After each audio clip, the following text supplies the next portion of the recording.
Ayyee jaalmarroo hedduu galatoomii toorarratti argamtee waan nuti gaafannu nu deebisuudhaaf dhiyaachuu keetii fi mee yeroo ammaa kana haalli waliigalaa naannoo sana jiruu fi sochiin waraana bilisummaa Oromoo maal akka fakkaatu nu ibsime. Ayyee sinis fayyaa ta'aa baga jiraatanii haalli waliigalaa naannoo kana jiru sochii waraana bilisummaa Oromoo wanti jijjiirame tokkoyyuu hin jiru. Anuma durii fi haala hamtuu keessa dabarree dhiibumsa hedduu hundeen nu balleessuu nutti aggaamate sanarraa dandamannee hanqinoota nu mudatan tuffachuuni garuma kaleessa erbuu itti seennee bilisummaa saba Oromoo kanaaf jecha wareegamuma kafalamuu fi gabrummaa bara dheeraa nurra turte kanatti xumura gochuu fi waan nurraa eegamu akka waraanaatti dalagnu sana dalaguutti jirra. Yeroo dheeraa waan silaa duulaa diinarraas hubannaa saba keenyaa qabsoo bara dhufaa dabraa hiree wareegama ilmaan Oromootti iggitii gochuu fi guduunfuu dadhabuu nu mudateenii kaloonni kun silaa kaduriirraa baratee waan isaaf malu wareegama ofii kaffaletti xumura ofiisaa godhachuu qabu kabara dhufaa dabraa isa dabre irraa baratee hamiilanaa kana nu harkaan bahu ni xumuranna jenneetu turre irra guddaa kuni diina keenya biraayyuu osoo hin taane caalmaatti uummata keenya biraatii rakkoo jabballoota afaan mi'aahanii sabni kuni waan barbaadu argateera qabsoon goolabamteetti bilisummaan dhufeera jechuuni hawaasni keenya karaa gabaabduurra silaa daandii dheeraa deemaa dhufee xumura itti godhachuuf obsa xiqqoo tokko isa gaafatu dhabeetu kallattii gabaabduun gara bilisummaatti baana jechuuni dabuu mul'atterraatii waraanni bilisummaa Oromoo gaaga'ama guddaa keessa seeneetu ture. Ammoo haataatu ejjennoo warri qabu ilmaan Oromoo waan barbaadan beekanii fi maaliif akka ala jiran beekanii qabsoo kana oolchuu irratti of kitinnee sanaan ammoo milkiin argannee wareegama silaa kafaluu mallee bakka kaleessa wareegama kafallee bira dabarretti nu deebisuu guddaallee nu mudatusi keessa dabarreerraa haalli amma jiru gara to'achuutti ammoo waraanni bilisummaa Oromoo waraanaa hidhannooti harkaa qabaa lolachuudha danda'a wareegamaafis of qopheessee maaliif akka ta'us ni beekaa. Kana gidduutti baay'ee kan gaaga'ame hawaasa keenya hawaasa nagaa jaalatu harka duwwaa jiru hojjetatee jiraatutu dhumaatiin hin malle irra gahee hanga ammaallee ka jiru gama waraanaa caalaa gama uummata keenyaati duutii hidhaanii dararamni silaa baruma mootummaa hanga ammaa seenaa keessatti Itoophiyaa bulchan Oromoo irra ga'e takkaa yoo wal bira qabnee ilaallee gahee hin beeknetu amma gahaa jira waggaa tokkootii asitti haala kanatu mudatee kana dandamachuuttidha dandamannees jirra rakkoon gama hawaasaa jiru garuu ammayyuu duutii hawaasa siviil ta'e harka duwwaa jirurra gahaa jiru hin dhaabbanne.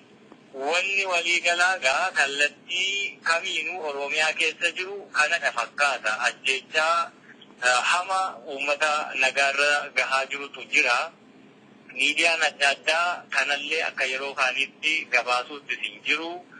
Quunnamtiin hawaasummaa hedduunis ugguramee yookaan ukkaanfameetu jira waan ta'eef uummanni keenya dukkana hamtu yeroo baay'ee ulfaattuu ta'e keessattidha jireenya isaa gaggeessaa jira wanni waliigalaa jiru isa kanadha. Gidduu kana Abiyyi miidiyaatti dhiyaatee karaa keessumaa karaa lixaa lola jiru to'achaa jirra humna jirus nagaas buusaa jirra waan jedhu wayii dubbatee jira. kanarratti yaada maalii qabdu isin? Kun egaa amaluma agartee yeroo dheeraa fi miidiyaa adda addaa irratti adillee anillee uummanni keenyillee namni kaani jara kana ajjeeffatu hedduun illee dhagahaa ture. Yeroo barbaadan itti ka'anii waraanni bilisummaa Oromoo naannoo gadhiise badee bosonatti galchine ariinee biyyaa baasne torbee tokkotti harkaan qabannaa ji'a keessatti achi wanti kun deddeebi'eetuma dubbatama. Kunis waan sanarraa adda ta'e tokko hin qabu. Waraanni bilisummaa Oromoo hawaasa isaa waliin wareegama qaalii kafalaa naannoo jiru irratti lola ittisarra immoo darbee haleellaa gara rakkoo naannoo kana jiru xumura itti gochuutti falmaa hadhooftuudha gaggeessaa jira. Inni kun hawaasa keessaati silaa ka dhagahamuu qabu. Uummanni naannoo kanarratti waan jiru ukkaanfameetu jiraaf malee carraa argatee dubbate achi haasa'amu sana baay'ee kanarraa fagoo faallaa ta'uu namuu hubachuu ni danda'a ture. Ammoo nama faallaa kee dhaabbatee jiru tokkorraati akkuma titiisarraa damma hin eegne titiisni yoo gaaguratti galee bifa kamiinuu waggaa meeqa yoo eegdellee gaaf tokko yoo deemtee baasuuf jette waan raamme argitaan alatti dammi hin argamu. Maal jennaan uumamaan dammeessuu hin danda'u. Kunis nama faallaa kee dhaabbaturraa yoomiyyuu taana wanni ati dhageessu waanuma akkasiitii kan akkasumatti si ibsaa jechuudha. Waraanni bilisummaa Oromoo haala yeroo darbe karaa adda addaa diiguuf itti aggaammatame sana keessaa bahee dandamateera. Dandamannaa qofa osoo hin taane ofirraa qolachuu qolatee immoo lola mataa isaatiin qophii mataa isaatiin ofirraa loluu sadarkaa irra danda'utti ceheetu jira waraanni bilisummaa Oromoo. Eegumsi yeroo sanaa silaa akkuma silasi ibsuu yaaletti gama diinaa qofaan hin turre hubannaa dhabiinsa akkuma kaase sana carraa bara dhufaa dabraa sana kaa Liji Iyyaasuurraa kaasee bara Xaaliyaanii uummanni Oromoo lolee Xaaliyaaniin illee gaafa biyya gadhiisu saba lakkoofsaan hedduu ta'e aangomsuu barbaade sanallee of jala dabarsuurraa kaasee hanga bara Dargii egaa salaalee waan jedhe tokko qaba. Safarii ilma bantii of eeggadhu jarri si gantii jedhanii akkitti gaa sirbaan nama gorsantu ture. Booddee immoo yaa safarii ilma bantii si mar'achiisanii akka hoolaa dhaltii jedheetti mammaake carraa achii nu darbee kaasee bara mootummaa ce'umsaa addi bilisummaa Oromoo waraana guddaa qabu dandeettii loltoota muuxannoo akkasumas beekumsa ogummaa qabanii hedduu qabu. Carraa garuu biyya qabachuu dadhabuuni of jala dabarsuu hanga eengadda moosaa kana hundumaarraa baratee yeroo ammaa kanatti fincila diddaa gabrummaatti xumura gochuu danda'u warraaqsa safaa gaggeessaa ture of harkaa baasetti rakkoon akkasii dheertuutu nu mudatee jechuudha. Kana hundumaa dandamachuu qofaa miti ammas deebinee wareegama biraa kafaluu fi qaabsoo biraatti gaggeessuu itti fufuu fi qophii hundumaa dandeettii hundumaa fi ga'umsa hundumaanii ofirraa qolachuurrallee darbee sagantaa mataa isaatiin socho'ee loluutti jira jechuudha waraanni bilisummaa Oromoo. Kanaaf gaaffii na gaafatte sanaa fi deebiin kiyyaa dandamannaarra sadarkaa darbeeni humni waraana bilisummaa Oromoo haa of ibichee jiru siin jechuu barbaada. Akkuma ati kaafte waraanni bilisummaa Oromoo yeroo adda addaa mootummaa Itoophiyaatti qawwee lafa kaa'anii galanii yeroo ammaa bakka adda addaatti faca'anii gargaarsa dhabanii rakkina adda addaaf saaxilamanii jiru. Kana laalchisee waan jedhu qabdaa? Inni kun egaa waan jechuu danda'u hin qabu. Deebisnee illee walitti mammaakuullee taate jaallanuma keenya kaleessaa sana akkanaan goyoonfaman malee hima didaanii du'an diduu ka'esantu waan isaan mudate natti fakkaatanii kanuman siin jedha. Gama kaaniin rakkoo uummata Oromoo irra gahaa jiru kanaa fi gahaa ture walumaa galatti buqqisuudhaaf sadarkaatti uummati saata waayyoonni maal hojjechuu qabu jettee dhaamta. Ayyeega wanni jechuu barbaadu bara dhufaa dabraa qarraa arganne hundumaa keessatti ejjennoo silaa ganamaa qabaanne sanatti ciccineetu haalli kamuu raafamni kamuu bubbeen kamuu yoo dhufe gowwummaa wallaalummaa siyaasaa garraamummaa Oromoonii yeroo hundumaa lolee xumura irratti guduunfaa gochuu dadhabuu sana keessaa of baasanii xumuratti godhamuudha qabaa. Keessumaa namoonni keenyi gara diidaa jiran silaa biyya faranjiitti jiraatanii biyya beekumsi qaroominni akkasumas teknooloojiin adda addaa guddinni adda addaa keessa jiraatanii biyya sana keessa jiraachuu qofaa osoo hin taane guddinaa fi qaroominni biyyi sun qabaatte siyaasaa fi dimokiraasiin biyyi sun keessa jirtullee waliin guddachuudha qabani.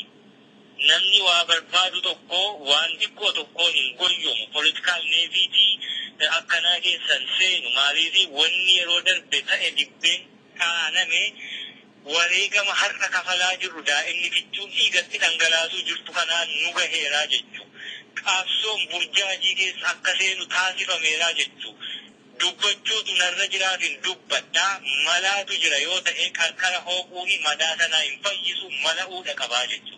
Kanaafi gama diyaaspooraan irraa rakkoon adda sanaan argame wanni har'a silaa wareegamni kaffaluu hin malletti nu galche guddaanii hawaasa keenya keessaati ka'e qaba waan ta'eefi komii osoo hin taane wallaalummaan gama kanaan barabaraan nurra jiru cabee keessaa bahuutu nutti jira jechuun barbaada. Yeroo hundumaa Oromooni wiirtuu lafee dugdaa biyya Itoophiyaa kanaa ta'e osoo jiru waan isaa maluu fi kabajaa isaatii maluu argachuu dadhabe. Abbaa bunaa ta'e osoo jiru qola bunaa dhuguutti jira jechuudha. Silaa hansaa ta'e harkaa qabu akkatti qabatee finiini qabeenyummaa abbummaa sana mirkaneeffachuu dadhabuurraa jechuudha. Har'a magaala ofii keessatti akka saree bataskaana yookaan masjiida seenteettidha qaaneffamee salphifamee ifatamaati jira jechuudha. Uummata akkasiiti harkaa qabna. Lolee diina ofii ari'eetu irraa deebi'a. Diinni keenya garuu lafa taakkuu tokko gaafa argate alaabaa ofii mallattoo ofii irra dhaabeetu nama gabbarsiisa. Siyaasa hangana wal caallee jechuudha warra nu gabroonfate waliin. Ilmaan ammaa gama adda addaanii qabsoo Oromoo kana gara dabarsanii warraaqsa sabaa qolaasanii piroojeektii Komispaayireesii guddina yeroo ijoollummaarraa kaasanii akkaataatti Oromoo cabsan keessatti warra guddifame jechuudha. Afaan Oromoo dubbatan malee. Kanatu yeroo hedduu beekaa ofiin jennaa kana garagalchine ilaaluu dadhabuurraati ilmaan keenya yeroo hundumaa lafee cabsisiisaa dhiiga dhangalaasisaa umurii kichuunii jireenya dhorkatuu jirra. Kanaaf uummanni ala jiru qaroominaa fi beekumsaa biyya keessa jiraatu qabaachuu danda'u turre jira ofii walii sammuun qaroomuu turre jiraata. Dooktara ta'ee garuu kallattii injinara ta'ee kallattii Oromoon tokko. Qabsoon bilisummaa sabaa kun irra adeemu akeekuu hin dandeenye hedduutu jira jechuudha. Dandeettiin keenyi saba keenyaaf hin taane yoomiifuu eenyuufuu ta'uu hin danda'u. Ammoo haala kamuu keessatti immoo harca'ii adda addaa mudate keessatti immoo warri ejjennoo ofii qabaatee cichoomina qabaatee har'allee waraana bilisummaa Oromoo waliin dhaabbachuuni woboo bakka jirutti gargaaruuf nu bira dhaabbatuuf jiru. Galatallee qabdu jechuu danda'u maal jennaan nu hunduu galanni keenyi yoo sabni kun bilisa bahee nagaan galee ijaan argu yookaan sanaaf wareegamu galanni eenyuun galateeffatu hin jiru dirqama dhaqabnaa mirga dhimmooti. Isin waraana taatanii mootummaa Itoophiyaa dura dhaabbattanii lolaa jirtanii hawaasti sadarkaa adda addaa jiru yoo maal godhee humna isinii ta'uu danda'a? Ayyee fayyaa ta'eegaa yeroo hundumaa wanni jedhu waraanni bilisummaa Oromoo dhiiga namaa dhangalaasuu fi suusii yookaan araada hin qabu dhiiga isa dhangalaasuu warra dhufe ofirraa ittisuutti kun hundumti ta'e waan ta'eef aadaani biyya Itoophiyaa impaayirichi kana keessatti aangoo barcuma siyaasaa karaa nagaa walii kennuu takkaa ta'eef hin beeku hin jirus kanatu hin jiruu fi warri qawween nu bulchu qawween nu bite qawween biyya kana qabate yeroo hedduu waan isaan odeessanii fi afaan isaanii irraa bahu tokko dubbatanii lammataatti qawwee dhufnee qabsaahaa qawweetiin nu buusaa ga'edhan gama adda addaan wanni isaan jedhani hundumtiyyuu akka qawwee kaasnu nu taasise waan ta'eef Oromoon waraana jabeeffatuudha qaba. Yoo sana ta'uu baate nagaan jiraate dhugumaan gama nagaan immoo aadaan biyyittii keessatti nagaatiin barcuma siyaasaa walii dabarsuu fi ka injifate saba ofii bulchuu danda'u jiraate immoo Oromoon dhaaba siyaasaa isaa jabeeffatuudha qaba. Kanuma wanni dhaamu yeroo hundumaa odeessine yeroo hundumaa iyyine hiika hin qabu dubbannee dubbiin bara dheeraa dubbatamaa as ga'e hojjennee keessaa afaan jijjiiramatu jedhamee bilisummaan dhufe jedhamee waggaa tokko jijjiirama jedhamee fi bilisummaa jedhamee asitti ilmaan Oromoo osoo hin hidhamin diida isaanii irratti jeefamani bara hanga ammaa ijjeechaa waraanni mootummaa taasiseen wal bira qabdee olaalte lakkoofsi isaa hedduu akkaatuu nu mudannee jechuudha. Qabsoo biraatti nu teessiseera ammas. Karaan nagaa suni duraanuu hin turre. Jijjiiramni as dubbadheeraa duraanuu hin jiru. Maaliif jennaan kamiin itti cite kalaamshee mana hidhaa keessatti diida bahee jeefame kamana hidhaa keessatti jeefame fedhiin qeerroo kaleessaa daandii gubbaatti dhiigni dhangala'e hundumti isaatu namoota amma aangoorra jiran kana mormuutiin ture jechuudha. Warri kun hundi isaanii kaleessa yeroo adda addaatti gaafatamanii warraaqsa kanatti qoosaa warra ture kashlabboota warra jechaa ture yoomiyyuu duubatti hin deebinu hin jilbeenfannu waan akkasiin Itoophiyaan hin diigamtu maal warra jechaa ture jechuudha. Warruma kanatu aangootti dhufe malee warruma kanatu achumatti wal jijjiire malee qaamni siyaasaa biyya bulchisuun bakkaa hin taane namoonni waan sana gochaa turanii achumaa achitti naannoorraa naannootti bakka jireenyaatti tottolfatan malee jijjiiramni duraanuun turre namni hedduun amma jijjiiramni kun gara fashaluutti deemaa jechuutti jira. Jijjiiramichi waan fashale hin qabu durumaanuu hin turre waan ta'eef wanni hin turre wanni hin dhaabbanne hin jigu. Kanaaf iyyuu kaleessumaayyuu jijjiiramni hin turre har'as hin jiru qabsoon gidduutti daguutiin dhaabbatee ture gara deebi'ee warraaqsi kaleessaa ka'ee Oromoon waan isaa malu argachuuf qophii ta'utu irra jira hojiin immoo argisiisutu irra jira. Waraanni bilisummaa Oromoo waadaasaa yoomuu hin diigne hin haalle duubatti hin deebine sanumatti jira jechuudha. Uummanni Oromooti kanumatti deebi'uutu isa baasa. Yoo sana ta'uu baate naannoorraa naannootti gandarraa gandatti mana ofii keessatti rasaasaa wal dhalamee du'aa kanumatu immoo jira kanumatu isa eeggataa jechuudha. Yeroo hedduu yoo dhageessa ta'ee obsa fixannee obsan qabnu kan jedhutu aangawoota mootummaa Itoophiyaa ofiin jedhan irraatii dhagahama.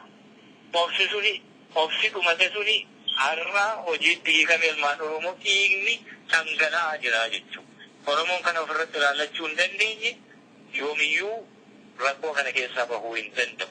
Taansi kiyya kanu. Ayyee fayyaa ta'e gaaffiif deebii keenyarraa xumuruudhaaf dhumarratti wanti jettoo jiraata.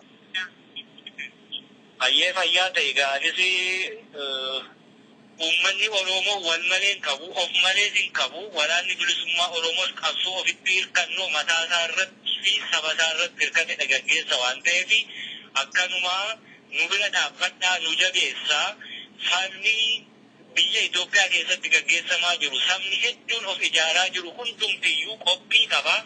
Gaafa rakkoon dhalate sabni qophii hin qabne yoomuu sabuma Oromooti. Kanaaf haqabda waraana bilisummaa Oromooti. Qawwee harkaa qabnu kanaa injibbiinaallee tuffatiinaallee yoollee waan tokko ta'uu dadhabee boru dhibbiini wal eeguuf of eeguuf illee nu fayyadaa jechuun barbaada. Dubbiini furmaata ta'uu dideeraa hojiimatu nu baasa waan ta'eef dubbii dheeraa waan nu godhuun qabu warraa sagaleessaatti deebinee Ani gabrummaa keessa jirruu fi rakkoo siyaasaa fi waraanaa nu mudatee jiru kana keessaa bahuu qabnaan taamsuma kiyyaa kanumaan kamanis jaalatee fayyaa ta'e.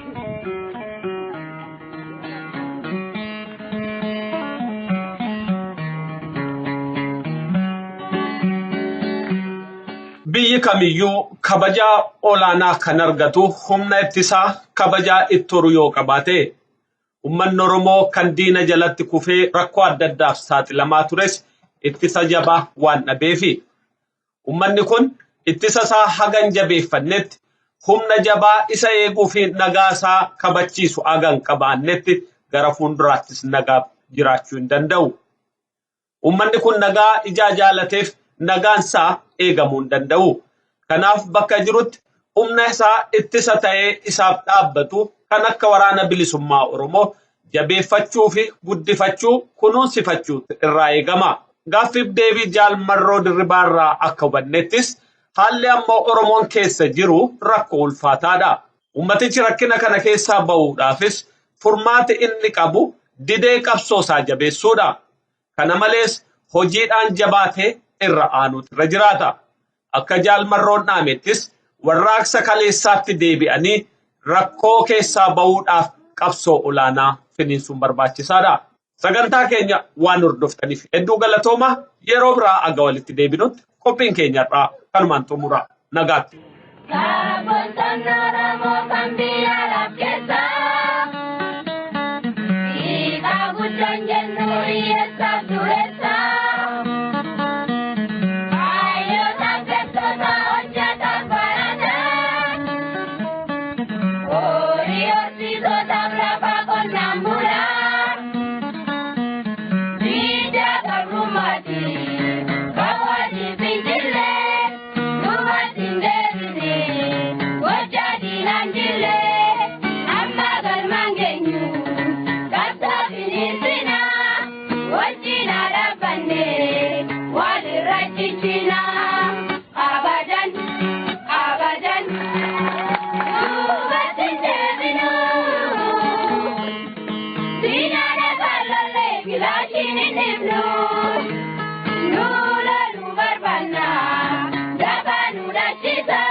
No.